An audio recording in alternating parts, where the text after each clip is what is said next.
روزوں کے حوالے سے خاص طور سے اس میں بہت چھوٹے چھوٹے سے سوال ہیں لیکن جواب دیکھ لیجئے. یوسفی صاحب, کیا نظر اور منت کے جو روزے ہیں وہ ماہ رمضان میں پورے کیے جا سکتے ہیں؟ بسم اللہ الرحمن الرحیم.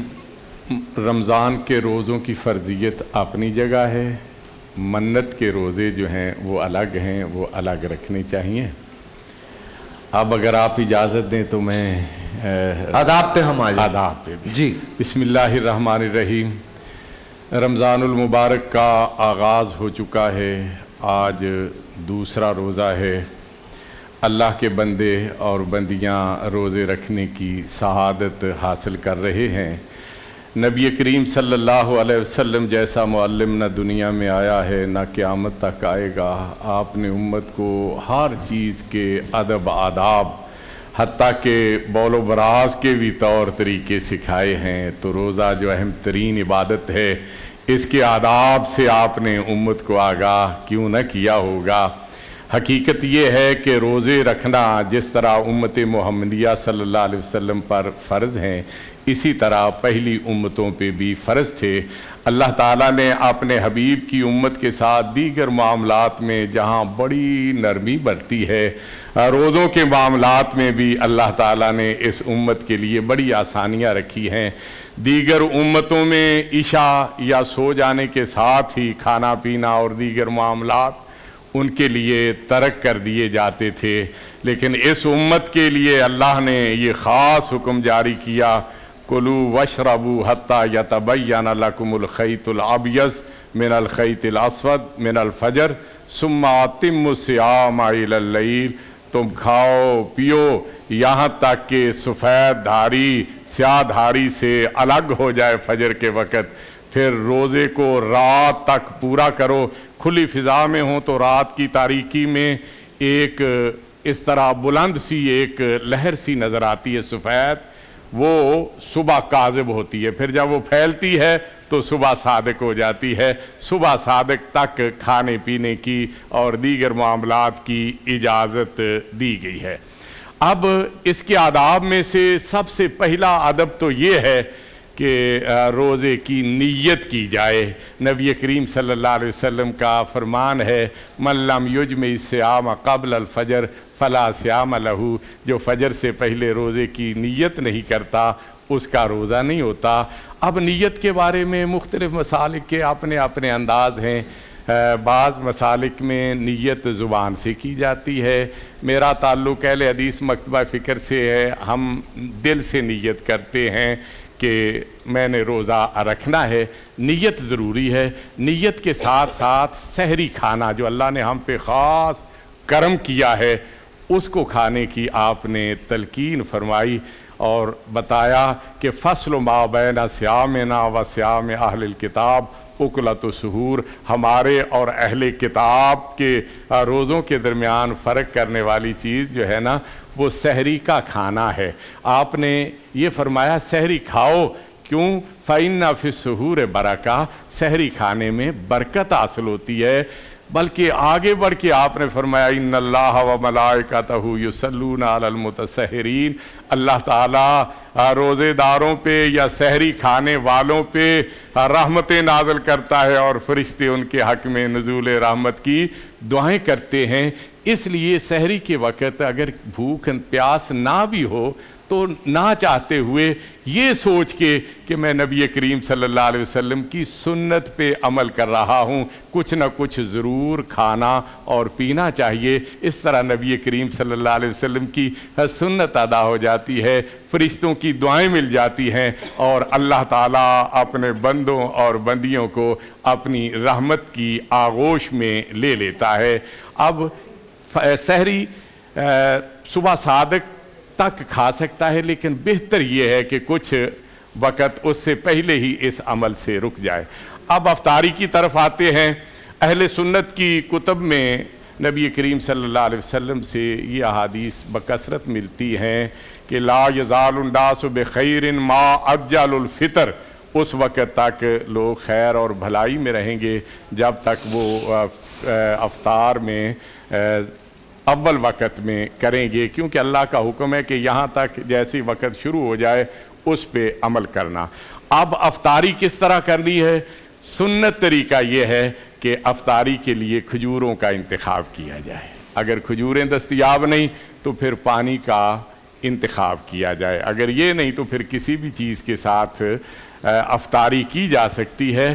اور افطاری صرف کرنے کی تلقین نہیں ہے، کروانے کی بھی تلقین ہے۔ نبی کریم صلی اللہ علیہ وسلم نے فرمایا من فطر فیہ صائما کان لہ مغفرۃ لذنوبہ وعتق رقبتہ من النار وکان لہ مثل اجرہ من غیر ان ینتقص من اجرہ شیء۔ فرمایا جو اس مہینے میں کسی روزے دار کو روزہ افطار کرواتا ہے یہ اس کے گناہوں کی بخشش کا ذریعہ اور سبب بنتا ہے۔ اور ابھی بہترین موقع ہے، آپ سے تھوڑی سی بات ہو جائے گی۔ فضل بھائی آپ کھا لیے؟ بس اتنا سا؟ کیا بات ہے یار۔ رمضان کے حوالے سے تھے کہ روزے کے فقہی مسائل اور شرعی احکامات، بہت سارے سوال ہیں، لیکن سر وہ کون سی صورتیں رکھی جاتی ہیں جس میں اگر روزہ ٹوٹ جائے تو مطلب آپ روزہ توڑ سکتے ہیں؟ مطلب ایسی کون سی صورتیں رکھی جاتی ہیں یا کون سے ایسے حالات ہیں جن میں اگر روزہ توڑا جا سکتا ہے شرعی طور پہ جس کی اجازت ہے؟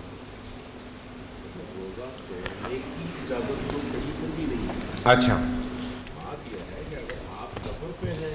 جی جی، نہیں معذرت میں کر رہا ہوں سر جی۔ اگر آپ سفر پہ ہوں تو پھر تو آپ پر روزہ ہے ہی نہیں، ٹھیک ہے۔ اگر آپ بیمار ہوں، ایسی بیماری جس کی وجہ سے روزہ رکھنے سے آدمی قاصر ہے، جس کا انسان کو نقصان ہے، تو ایسی صورت میں وہ روزہ نہیں رکھ سکتا۔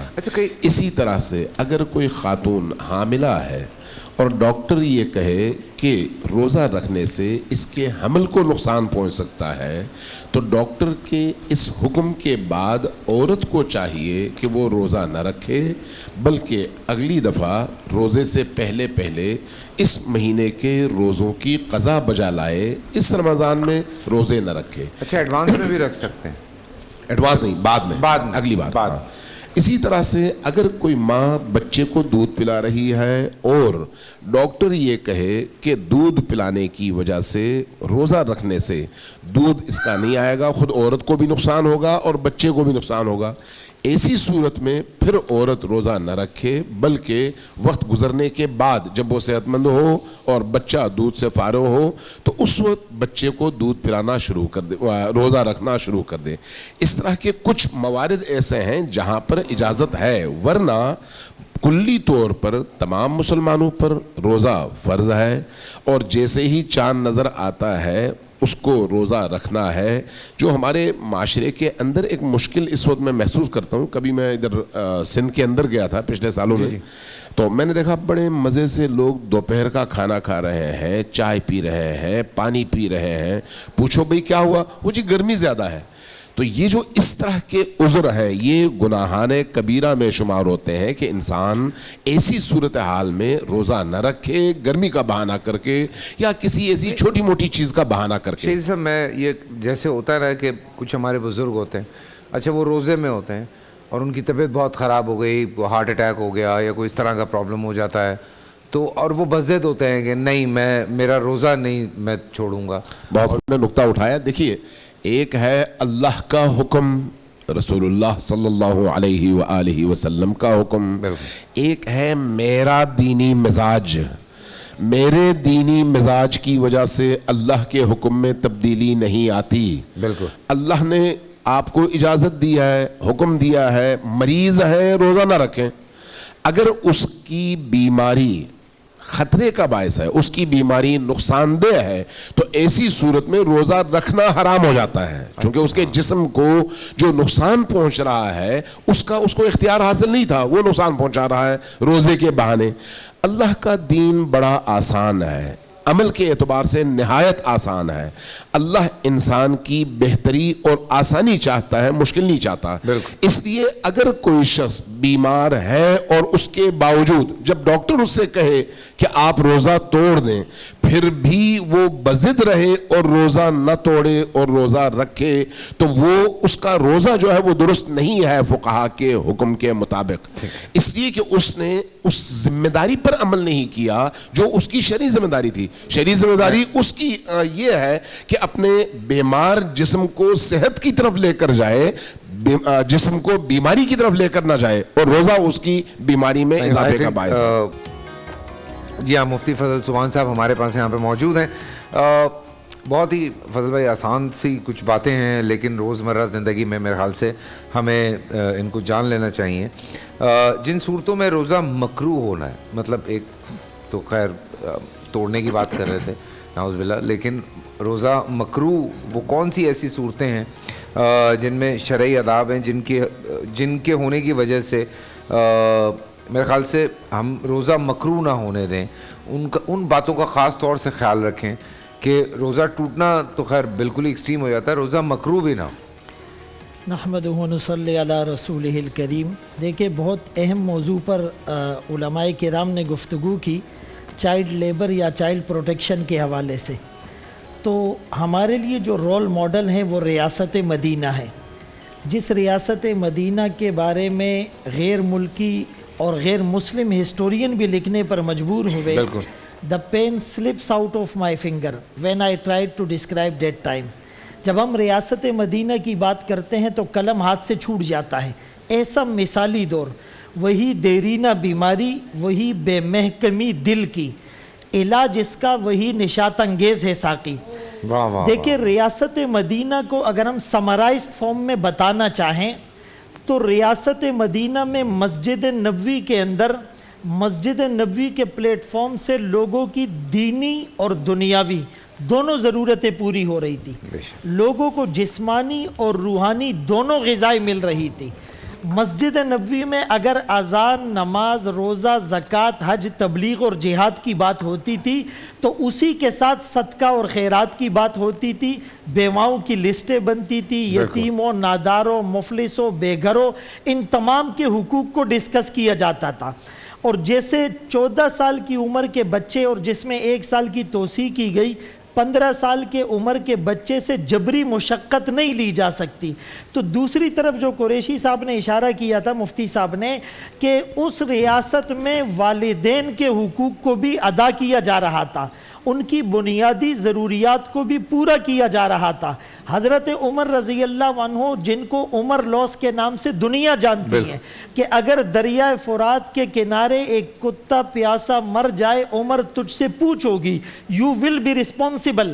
تو ہم بھی ایسا مثالی معاشرہ قائم کریں۔ ایک عرب عالم نے بہت اچھا اس کو جسٹیفائی کیا، سورہ طٰہٰ کی ایک آیت ہے کہ جنت میں لا تجوع فیہا ولا تعریٰ، لا تظمأ فیہا ولا تضحیٰ، کہ جنت میں نہ بھوک لگے گی، نہ پیاس لگے گی، نہ کوئی بے لباس ہوگا، نہ کوئی صاحبان سے محروم ہوگا۔ تو یہ روٹی، کپڑا، مکان، اس آیت سے استدلال اور استنباط کرتے ہوئے ریاست کا ضروری اور بنیادی ان کے اوپر لازم ہے کہ وہ عوام کو یہ ریلیف اور مراعات دے۔ ان مراعات کے دینے کے بعد آپ کسی بچے کو اگر اسکول بھیجیں گے وہ شوق سے جائے گا۔ لوگ مجبوریوں میں اپنے بچوں کو یا اپنی خواتین کو نکالتے ہیں۔ ایک تو ہم ریاست مدینہ کا صرف نام نہ لیں بلکہ امپلیمنٹیشن اور عملی اقدامات کریں۔ دوسرا، جہاں تک آپ کا سوال ہے تو دیکھیں روزہ ٹوٹتا جن چیزوں سے ہے اس کی طرف امین شہیدی صاحب نے اشارہ کر دیا۔ مکروہ جو ہوتا ہے، اب ٹوتھ پیسٹ کرنے سے اگر اس کے ذرات حلق کے اندر نہیں جاتے تو روزہ ٹوٹتا نہیں ہے، لیکن مکروہ اس لیے ہوتا ہے کہ غالب گمان یہ ہے کہ وہ لعاب کے ذرات میں جذب ہو کر اندر چلا جائے گا۔ اسی طرح کوئی انہیلر مشین لیتا ہے اور اس میں اگر کوئی دوا نہیں ڈالی گئی تب تو وہ ٹھیک ہے، لیکن اگر اس میں دوا ڈالی گئی تو وہ ذرات ضروری اندر جائیں گے، اس سے بھی آپ کا روزہ خراب ہوتا ہے۔ اسی طرح کسی نے کسی چیز کو چکنے کے لیے فوراً اس کو منہ سے نکال دیا، اب یہ مجبوری میں جائز ہے، لیکن ہو سکتا ہے لعاب میں اس کے ذرات اندر چلے جائے، یہ مکروہ ہو جائے گا۔ مجھے کسی نے کہا تھا جیسے خواتین کو اجازت ہے نمک چکھنے کی، جی ہاں، جس کا شوہر، بالکل ایسا ہے، اجازت ہے، لیکن ہم میں سے تو کوئی نہیں ہوگا یقیناً، لیکن اگر اس کو یہ خطرہ ہے لیکن اگر اس کو یہ خطرہ ہے کہ میرے چکنے سے ہو سکتا ہے کوئی چیز اندر جا سکتی ہے تو پھر اس کو احتیاط کرنی چاہیے۔ اسی طرح سحری میں کھانا کھاتے ہوئے دانتوں میں آپ کے کچھ گوشت یا کچھ کھانے پینے کے اجزاء پھنس گئے، اب اس کے بعد خدا نخواستہ اگر وہ چیز چنے کی مقدار سے کم ہے اور وہ اندر چلی جاتی ہیں تو اس میں جو ہے وہ آپ کا روزہ مکروہ ہونے کا جو ہے وہ چانسز ہیں۔ اس طرح کی بہت سی چیزیں ہیں، دھواں ہیں، ڈسٹنگ ہیں، اگر اس میں کوئی کیمیکل لگا ہوا ہے یا وہ زبان کے نیچے بلڈ پریشر یا ہارٹ کے مریض اگر گولی رکھتے ہیں اور اس میں اگر آپ کو خطرہ نہیں ہے کہ وہ اندر چلا جائے گا لیکن پھر بھی مکروہ ہے، تو مکروہ کہتے ہیں کل شیء مفضی الی النزاع، ہر وہ چیز جو جھگڑے اور نزاع کا سبب بنے۔ حدیث پاک میں رسول اللہ صلی اللہ علیہ وسلم نے فرمایا دع ما یریبک الی ما لا یریبک، ان چیزوں کو چھوڑو جو تمہیں شک میں ڈالے اور ان چیزوں کو لو جو شک سے بالکل پاک ہو۔ سبحان احتیاط اللہ، کرنی سبحان اللہ، بہت شکریہ، بڑی تفصیل سے میرے خیال سے یہ چیز آپ کے سامنے پہنچی ہوگی۔ شاہ صاحب یہاں پہ موجود ہے۔ شاہ صاحب، روزہ چھوٹ جائے اور ہو جاتا ہے کچھ لوگوں سے، روزہ چھوٹ جاتا ہے، ٹوٹ جاتا ہے، تو اس صورت میں کیا کفارہ ادا کیا جائے اور کیا شرعی طریقہ ہے اس کا؟ بہت شاہ صاحب کا تو بسم اللہ الرحمن جی الرحیم۔